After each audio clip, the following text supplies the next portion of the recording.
হজরত সুলাইমান যখন তার রাজদরবারে নিজের অত্যন্ত ঘনিষ্ঠ মন্ত্রীর সাথে কথা বলছিলেন, ঠিক তখনই সেখানে মৃত্যুর ফেরেশতা আজরাইল মানুষের বেশ ধরে উপস্থিত হলেন।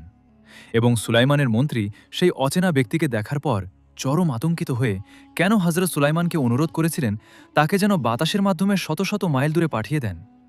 একদিন আল্লাহ নবী হজরত সুলাইমান আলাহিসাল্লাম তার জাঁক জমকপূর্ণ রাজ দরবারে মানুষ, জিন এবং পশু পাখিদের মাঝে উপবিষ্ট ছিলেন, এবং তার ঠিক পাশেই বসেছিলেন তার একজন অত্যন্ত ঘনিষ্ঠ ও বিশিষ্ট মন্ত্রী। এমন সময় হঠাৎ করেই মৃত্যুর ফেরেশতা মালাকুল মউত আজরাইল মানুষের বেশ ধরে সেই দরবারে উপস্থিত হলেন, এবং তিনি সুলাইমান আলাহিসাল্লামের সাথে কথা বলার ফাঁকে বারবার পাশে বসা ওই মন্ত্রীর দিকে খুব অদ্ভুত ইগ্ন এবং বিস্ময় ভরা দৃষ্টিতে তাকিয়ে থাকতে লাগলেন, যা দেখে মন্ত্রীর বুকের ভেতর ভয়ে দুরু দুরু কাঁপন শুরু হয়ে গেল। কারণ মালাকুল মাউতের দৃষ্টি সাধারণ ছিল না। কিছুক্ষণ পর ফেরেশতা দরবার থেকে চলে গেলে আতঙ্কিত মন্ত্রী ভয়ে কাঁপতে কাঁপতে নবী সুলাইমানকে জিজ্ঞেস করলেন, হে আল্লাহর নবী, ওই ব্যক্তি কে ছিলেন যিনি আমার দিকে এমন ভয়ঙ্করভাবে তাকিয়েছিলেন যে আমার মনে হচ্ছিল আমি এখনই মারা যাব? সুলাইমান আলাহিসাল্লাম শান্তভাবে উত্তর দিলেন, উনি ছিলেন স্বয়ং মৃত্যুর ফেরেশতা মালাকুল মউত। এ কথা শোনা মাত্রই মন্ত্রীর বাঁচার আকুতি চূড়ান্ত পর্যায়ে পৌঁছে গেল, এবং তিনি নিশ্চিত ভাবলেন আজরাইল হয়তো এখনই তার জান কব্জ করতে ফিরে আসবেন।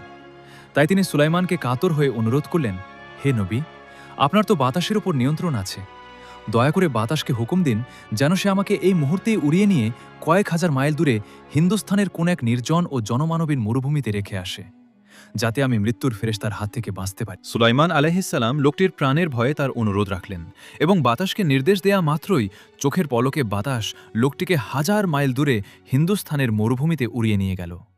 কিন্তু ঘটনার রোমাঞ্চকর মোড় এলো পরদিন, যখন মালাকুল মউত আবারও সুলাইমান আলাইহিসসালামের দরবারে ফিরে এলেন। তখন নবী কৌতূহলবশত তাকে জিজ্ঞেস করলেন, হে আজরাইল, গতকাল আপনি আমার ওই মন্ত্রীর দিকে অত অবাক হয়ে কেন তাকিয়েছিলেন? তখন মৃত্যুর ফেরেশতা এক গভীর রহস্যের উদ্ঘাটন করে বললেন, হে আল্লাহর নবী, আমি আসলে অবাক হয়ে ভাবছিলাম যে মহান আল্লাহ আমাকে নির্দেশ দিয়েছিলেন ঠিক ওই নির্দিষ্ট সময়টিতে হিন্দুস্থানের এক নির্জন মরুভূমিতে গিয়ে ওই লোকটির জান কব্জ করতে, অথচ আমি তাকে আপনার দরবারে ফিলিস্তিনে বসা দেখলাম। তাই আমি মনে মনে ভাবছিলাম, এই লোকটা তো এখন এখানে আমার সামনে বসা, সে এত অল্প সময়ের মধ্যে এত দূর হিন্দুস্থানে পৌঁছাবে কিভাবে, যেখানে তার মৃত্যু নির্ধারিত হয়ে আছে? কিন্তু আল্লাহর কি অপরূপ পরিকল্পনা! নির্দিষ্ট সময় হতেই যখন আমি হিন্দুস্থানের সেই নির্জন মরুভূমিতে গিয়ে পৌঁছালাম, তখন দেখলাম আপনার মন্ত্রী সেখানে ঠিকই উপস্থিত, আর আমি ওখানেই তার জান কব্জ করলাম।